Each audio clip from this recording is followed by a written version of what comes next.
This is a response to Rebel Wisdom. I was looking at the content specifically. Ivermectin for or against with Tess Lawrie, Graham Walker, and Gideon uh, May Meyerowitz-Katz. Anyway, this is mainly going to be dealing with the interviewer. I think his name is David, and Tess Lawrie. I'm going to focus on that kind of dynamic of the content that sort of was exchanged, especially around the 55-minute mark when they talk about censorship and gatekeeping, and they sort of, I think, almost name the sort of the crux of our times. But I don't think I don't think they broadened the schism, the cultural schism, enough, and I'm going to sort of discuss that broader thematic and almost philosophical and intellectual, sort of dilemma and uh, uh, polemic, and from that develop what I think is basically the polemic of our era.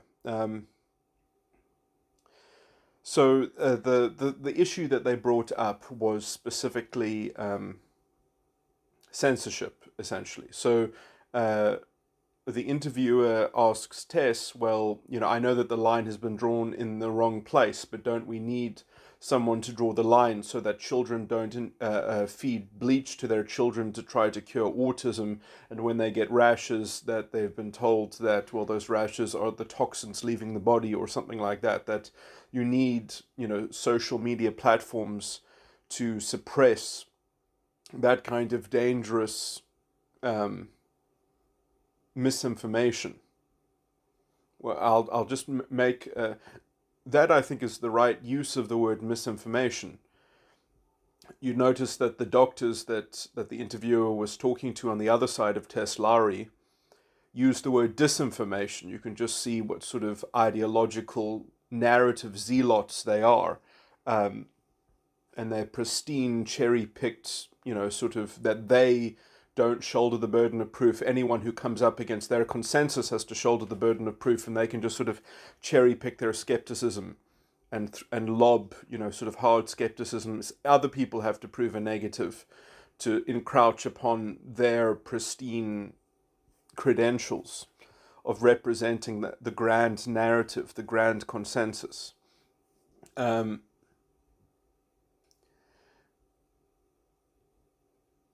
And sort of in the lack of having pristine evidence, and not looking for that evidence, or not or not committed to a process, well, then let's just actually manufacture high quality evidence and see where the chips fall. It's interesting. I mean, obviously they're not interested in that because they already they don't shoulder the burden of proof. How lucky for them. Um,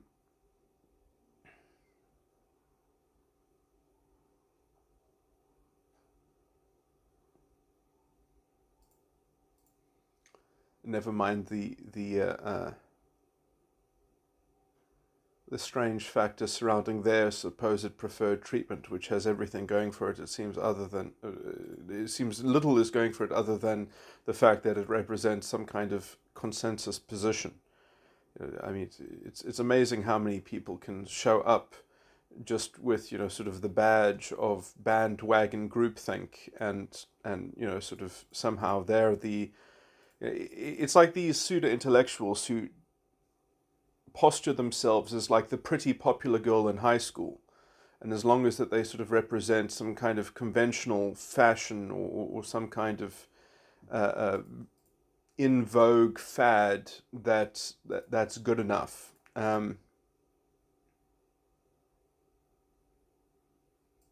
Anyway, I mean, this is you can see that the type of people who line up behind this stuff, they're exactly like the Sam Harris form of pseudo intellectualism. Um, anyway, that's a recurring point that I'm going to actually get into the philosophical constituents. So let me just stop describing it and let me start getting it down in substantive points. So Tess counters that, well, who is going to be the gatekeeper? Who is going to draw that line? Who can we trust to draw that line? Essentially saying that we can't trust people to draw that line. And in some sense, the interviewer is falling into, and it seems to me, so he takes that as a technical challenge. Well, we don't know who we can get to draw that line, but he doesn't see it as in a moral position that he's taken, because, the interviewer does suggest that he believes we need someone to draw the line to save the children from the bleach. We need to protect the children from the bleach, so we need gatekeepers. Now, obviously, you sound like a heartless monster to contradict that line, that you don't want to save the children from the bleach. But if you contradict that line, are you really to blame for injecting bleach or feeding bleach to autistic children? Are you really to blame, or is it the parent that is to blame? And this is really the problem of this whole thing, is where does self-ownership, self-determinism, and cultural independence, where does that come into the picture? And this is why we have such a weak integrity culture. This is why we have such a low integrity culture, because we have people like this who are trying to advocate for a high trust society that has low integrity. They want the fruits of a high trust society. They want the harmony and the props, the prestige, the kind of the sanctity and the feeling of safety of a high trust society. But they don't care if that safety is coming at the cost of integrity. And the more that you try to have high trust without high integrity, well, then you're fucked. The idea that you're going to have a kind of high integrity gatekeeper, well, at some point you have to have a check on the gatekeeper who watches the watchers, and the people who watches the watchers are the culture in a democracy, are the people, are the electorate. So if you're not going to have a healthy culture of independent thinking, of independent cultural intelligence that is dislocated from a centralized orthodoxy and consensus, this is the perennial problem which people are unwittingly propagating themselves in their useless attempt at trying to have a high trust society that's built on sand, a house of cards. So I would say that the interviewer's position that, well, we need someone to draw the line, but we can't trust someone to draw the line, and that's the problem, is the problem of trust. Well, the problem of trust is the problem of integrity, which you are helping to erode or corrosively displace by some safety system. A parent should be an adult, should be responsible, and should, have some critical faculty to say, well, what is the source of this information that is telling me to feed bleach to my child? And why does that dichotomy even exist? It exists because we live in a toxic sense-making environment in which we have all these unvetted consensus representatives. So I don't blame the correct, let's say, ascription of many people that say that the system is without integrity. It is without integrity. Blaming them for trusting the wrong person, well, that is a problem that has a solution. And who are the people who are stopping that solution from coming into operation? Who are the people who are the real... Well, those are the people that wield this kind of consensus and sanctimonious tone of shirking the burden of proof and playing this game of saying, you have the burden of proof, I don't have the burden of proof, and I have the orthodoxy. And who has been playing that game, the Ivermectin divide? Who has been playing that game?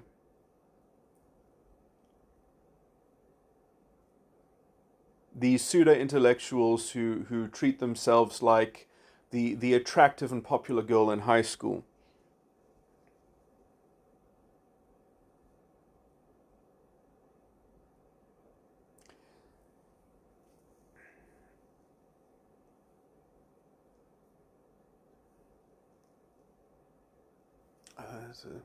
it's a bit of maybe a vague analogy and sort of stereotype that I'm trying to invoke with this kind of blasé, blithe attitude of a kind of arrogant conceit, in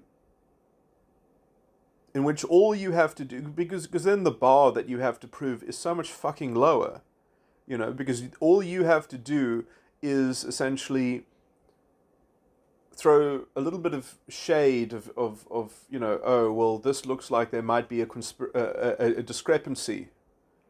So all you have to do is suggest discrepancy of the other side.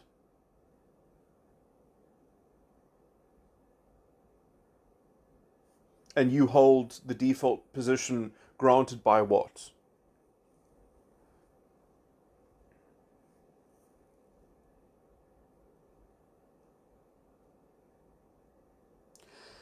And to a large degree, this is because, if you want to say that this is fallout, this is because things have been, misinformation has been part of the process from the very beginning, from the, from the public health so-called professionals have been using misinformation as one of their basic instruments.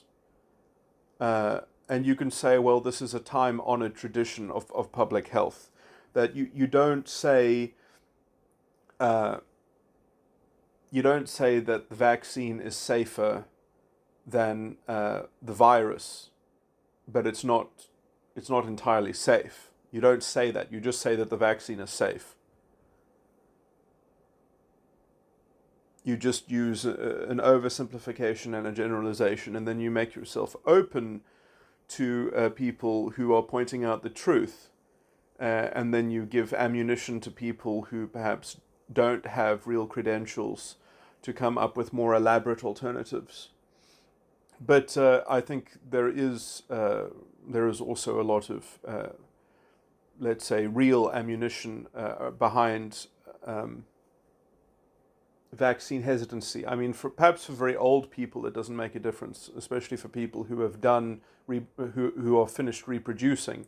But I think the biggest problem with the vaccine is the long-term effects, of which we have no idea. So,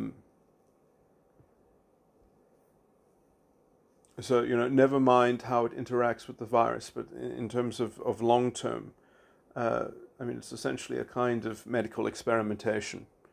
Because long-term effects are on a different scale. That's also the same for all the other Frankenstein drugs that Big Pharma have come up with. If you make a molecule that has never existed in nature and it has some pathway effect, people don't even understand. People don't understand health. All the biochemistry in the body has been known for a long time. For decades it has been known. But no one knows how these systems interrelate to one another. It's too complicated. It's literally too complex. It can't be, the synergy between all these interacting parts. No one has any idea. You try to do something locally. It would be much more impressive if people, had pathways that were indirect, sort of multi-vectored, indirect, propitiative,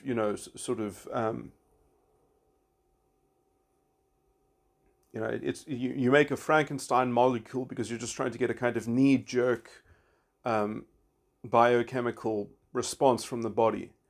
I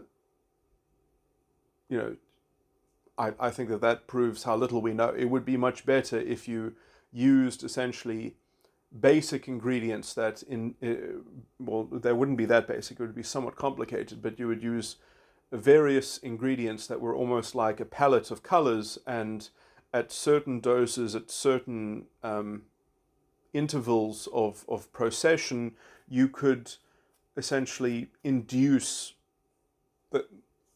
the kind of ameliorative or corrective, sort of pathway, either inhibiting or activation, that would be a real mastery over the biochemistry of the body. But the idea that you're just going to sort of create a Frankenstein molecule just to have a knee-jerk pathway to some kind of action is, we have no idea what we're doing to the body in a lot of modern medicine. It is really quite hideous. It really is Frankenstein stuff. The idea that medical science really understands what they are doing is, if people really sort of knew, it's a complicated, sophisticated sort of, philosophical almost sort of, you have to have quite a broad intelligence to be able to sort of understand just how pathetic the whole thing is. Probably the most impressive thing that we have in medicine is essentially surgery, is that, and that is very, to a large extent, that's very unsophisticated. Surgery is about hydraulics, it's about pressure, it's about density in pipes and tissues and grafting. Surgery is like fixing a car. It's like a mechanic fixing a car, but a much more sophisticated biological machine. It's not. And so surgery, the methods and the procedures in surgery are on a level that are, I would regard as somewhat miraculous and marvelous. It is actually quite amazing the skill that surgeons have and the ability that they have to affect certain things. But this is the same as having your gutters cleared and cleaned. It's just that now we have precision tools. We can target things on a mechanical level. We can clean things up. We can fix things. We can sew them together. That stuff is pretty. That is probably the most amazing aspect of medicine. And then it's also interesting. I don't know how common it is in use yet, but there has been some breakthroughs. Which again is hard to say that it's such a. It's a kind of like it's finding a biological exploit. We're almost hacking the human system, but it's not like we're actually we can't make anything in biology. We can sort of harvest stem cells and we can use them to graft replacement tissues and grow replacement tissues, which then we can surgically do things with and attach, and we can create, sort of interesting sort of glues based on, sort of stem cell technology, and all that stuff is really quite marvelous. And we didn't invent that stuff from the ground up. Again, we sort of analyzed a substance, we found processes that already operate, and we found a way to co-opt them, essentially. And because science has these little technical tricks of co-opting things and understanding things on a mechanical level, we think that we actually understand anything about medicine. We don't know the first thing. Okay, maybe we know some very vague things that we have actually, in the end, will probably be shown to have. We have lots of reservations about the things that we supposedly know, even about the immune system. We know nothing about the immune system. Hell, we know very little about evolution. If you look at the human genome, all the top people in the field will say there's something very strange going on, especially in the human species, because it looks like that we've been genetically engineered. We have overt signs of some kind of genetic manipulation. A lot of people believe in either aliens or something like that. Or, if you just look at the genetic errors and deficiencies, anyway, this sounds more and more sort of crazy and stuff like that. But they're let me just finish this point about DNA. But we don't understand the immune system. We don't understand evolution. We don't understand the role that perhaps viruses even play in things like evolution and the immune system.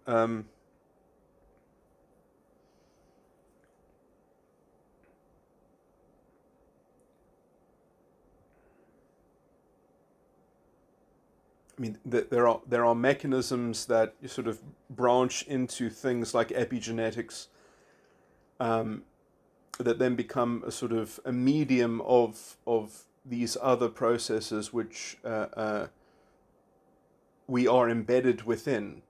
And, you know, medicine was probably a lot more intuitively coherent when it included things like vitalism. And when it sort of discarded those medieval sentiments and sort of dived into a kind of overt chemistry-based obsession and reductionism, it lost its humility in knowing that, well, just because you know particular pathways and particular actions doesn't mean you know how those pathways and those actions have, let's say, holistic or tendencies over subsets of other pathways, and how those subgroupings might have a more dynamic and intricate network of correlating, associative, you know, propagated permutations, and, you know, sort of the actual epigenetic interface between those kinds of permutations and epigenetic factors, but also the philosophical factors of, well, as soon as you have an organism that has self-consciousness, the mind essentially is capable of subtracting. That's my word of sort of abstracting, but also subordinating. So you have a kind of subordinated abstraction of this whole paradigm within whatever categories of reality the consciousness is capable of, you know, and those things will have perhaps correlates into overt epigenetic forms, or anyway, this is getting very, very complicated, but it just shows that we live, I mean, I would say that very closely gets you to something like vitalism. So, and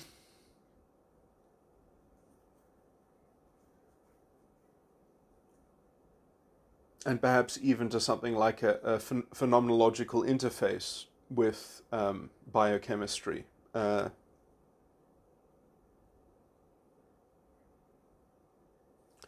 Within which the concept of self-determinism and the placebo effect, hello, you know, I mean, there's one thing that medical science, if it's proven anything, is that the placebo effect is more effective than much of what science has to offer, and if harnessed, would essentially be the best medicine, and be the best preventative medicine as well.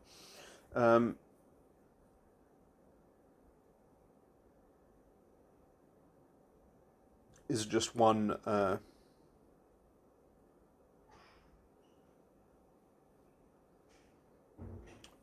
shred of evidence, anyway, in support of my general reframing of all of these subjects, which have been diluted and bastardized and reduced into narrative consensus buildings and overt reductionisms that, you know, have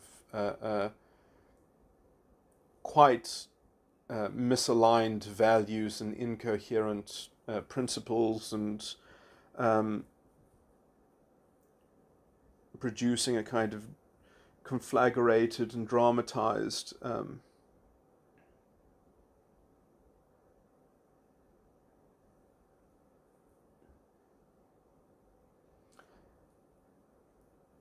insoluble tumult. And I mean, I'm really not happy to see people railing towards never-ending, intractable positions which can only keep on recurring, can only keep on reproducing themselves.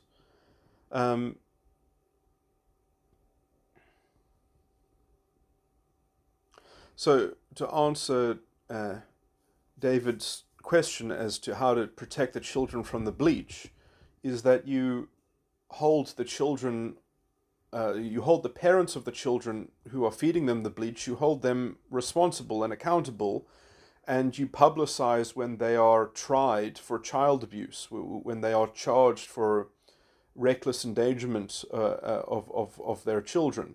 That's what you do. You have a criminal justice system, and you have a legal system that has integrity, and you report on it. And that is the cost of living in a free society, essentially. The idea that you want to confer to people some kind of extra safety is just... I'm sorry to generalize this into the point that I'm making, is that you're on the side of the people who want to distance themselves from... that generalization will just sound too confused, but you're part of these people who are trying to sort of discredit the placebo effect. But I mean that in my very sophisticated way of talking about vitalism. Because you're helping us play these narrative games in this diversionary artificial reality between these warring narratives, because, supposedly, well, there's just one narrative or the other narrative. Well, fuck all the narratives, and fuck you for thinking that that's the only game in town, basically. I don't mean to be so rude, but against the interviewer, but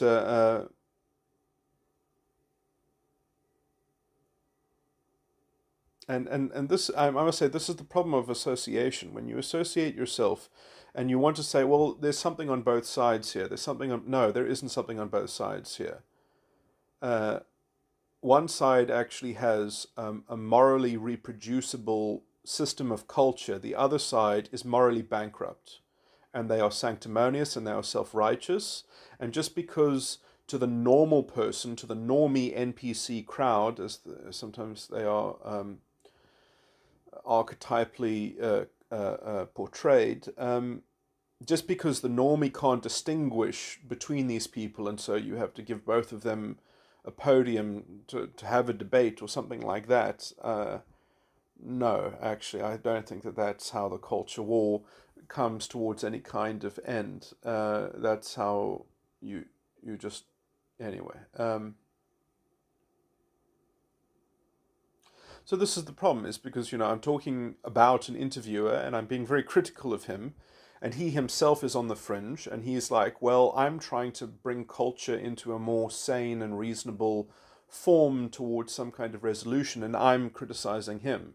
Whereas I have to see that he is like the flailing activist that is maybe maybe he's a pathway towards my kind of red pill or something like that, that he's sort of on the fringe of my particular school of thought or something like that. He's hopefully the bridge to me. His platform is maybe the bridge to my way of thinking, although, there are people who I think represent my way of thinking. Jamie Wheel, Daniel Schmattenberger, I think, to a large degree, although I don't like his...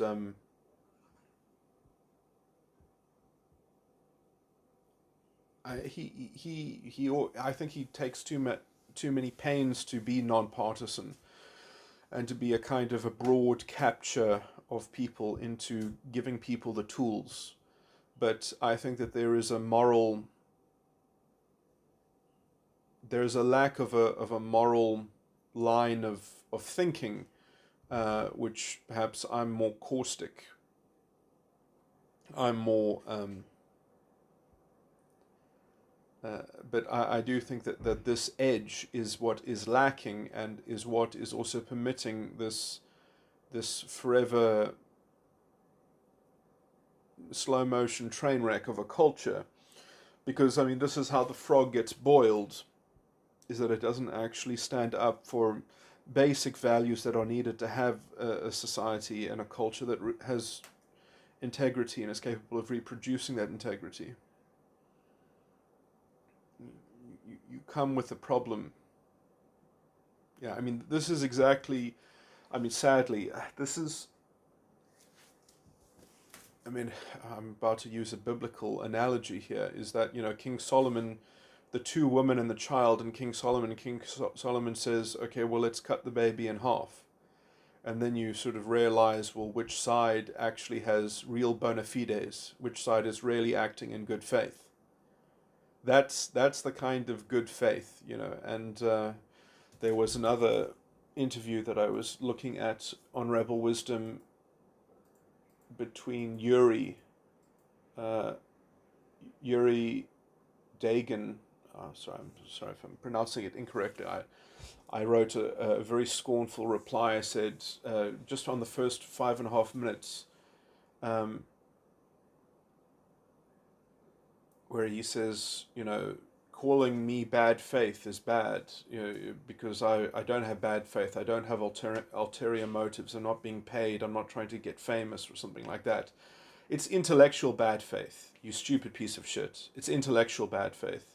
When you are creating a narrative and not a properly formed or reasoned argument built from first principles, and you're just creating a polemic that's based purely on a narrative, that is a form of intellectual bad faith, that you're just creating a hysterical moral narrative. And really, I mean, the intellectual point here is again about the burden of proof. I mean, that's where Yuri is. I mean, it's just Yuri himself is both stupid and immoral, because his argument is both stupid and immoral, and all he is doing essentially is doing the same kind of bullshit of lobbing, these sorts of these skeptical deficits. Other people have to prove the negative of deflating your skepticism.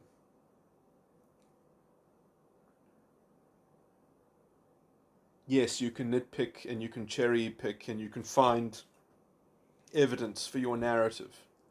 Well done. The question is, who holds the burden of proof? That is the real question. And when you're not even honest about that, and when you give yourself the default orthodoxy because you're on the side of the consensus, I mean, that's just bad faith.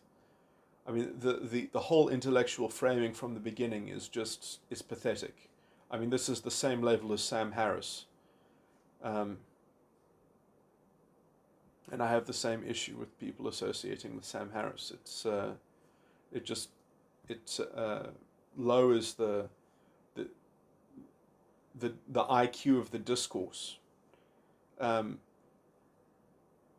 Because you're just making yourself vulnerable to being lobbed at by the insinuation of deficiency, which you have to prove the negative against. I mean, it's like shadow boxing. It's a waste of time. This is the same issue on and on and on again.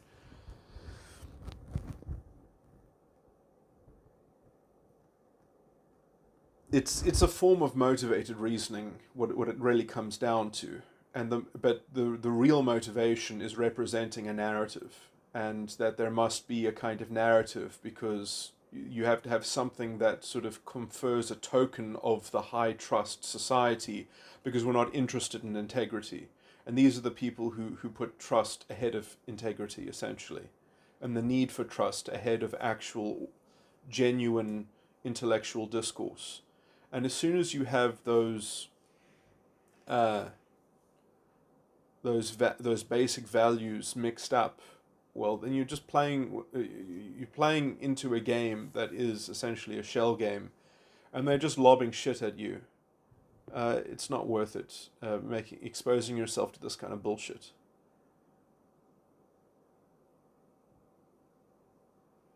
Again, it's like an intellectual critique from the pretty attractive popular girl in high school. It doesn't hold water. It stings because there's some kind of traditional, conventional power.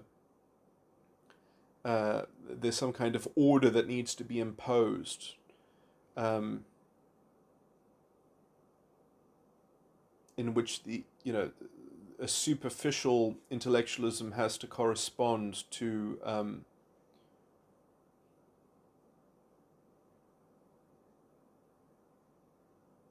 the idea that there's a game that people can play, and therefore they can sort of win the attention of this person, and so different values or different tokens of merit have to be fabricated in a fake culture to dignify something that is fundamentally superficial and hollow.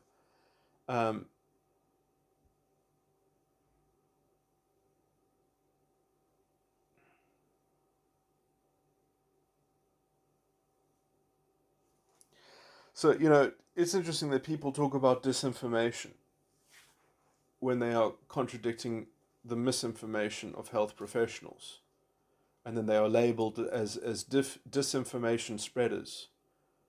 It's interesting. The word disinformation has a very particular meaning. It means that you are a foreign entity, that you are a foreign agent or a representative of a foreign.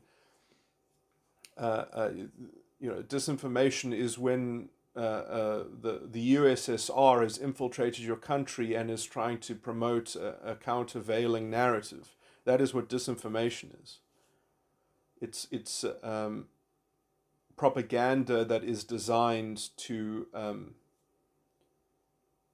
undermine institutions. The institutions that we're talking about, they've undermined themselves because they are the vector of misinformation.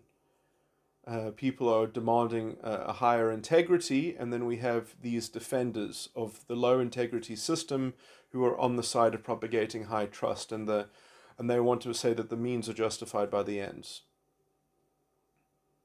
And as soon as you're talking to someone who is basically using that as their overarching narrative support structure as to why their hysterical cherry picking and narrative constructing needs to be respected. There's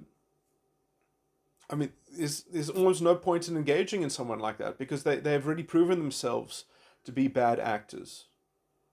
And so, I disagree with Bret when he says that Sam Harris wants to be is sort of acting in good. No, this is all bullshit. But in some sense, Sam Harris has always been the same form of pseudo-intellectual, and there's a whole ilk of people like this. They have, this is what they do, because this is also why they're famous NPC feeding schemes. These are NPC information feeding schemes. And people have loved this idea that this is what culture should look like, that this is how culture is operated by this untouchable intelligentsia, form of intellectual elitism, which is bankrupt of integrity, which has too many people in it that are pseudo-intellectual miscreants. And without sorting out the wheat from the chaff on this point, we're going to continue to be distracted by people like Russell Brand and Sam Harris and Yuri,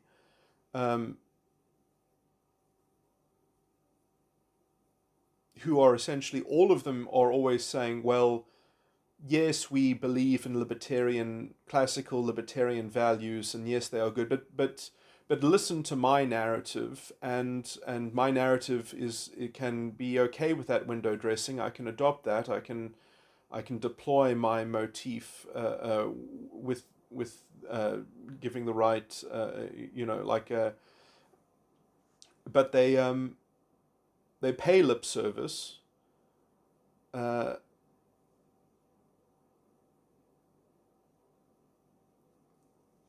But it's all about... Oh, man, I've just forgotten my point. I had a particular phrase that I was going to use, probably going to repeat it, but they just want to deploy this kind of...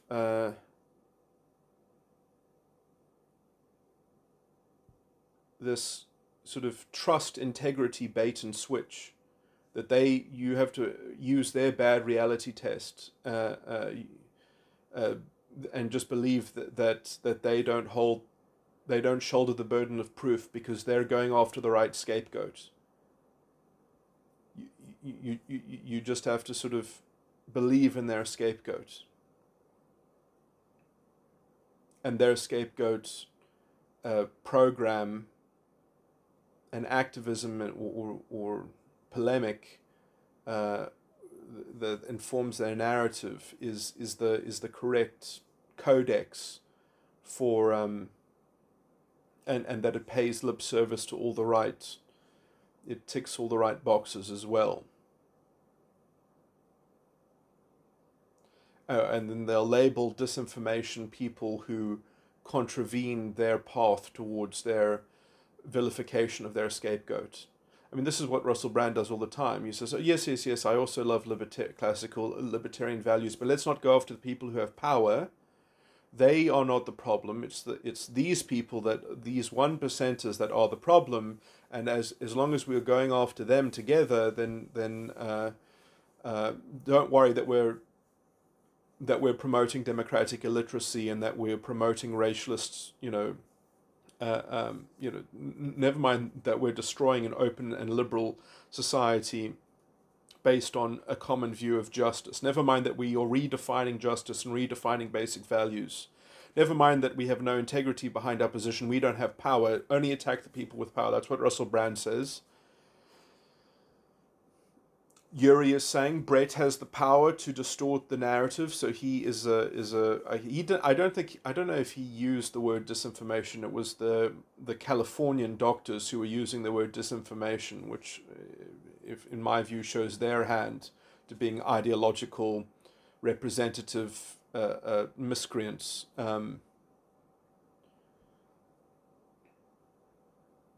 Anyway, I think I've basically made my point. I'll stop laboring it. Finish this recording.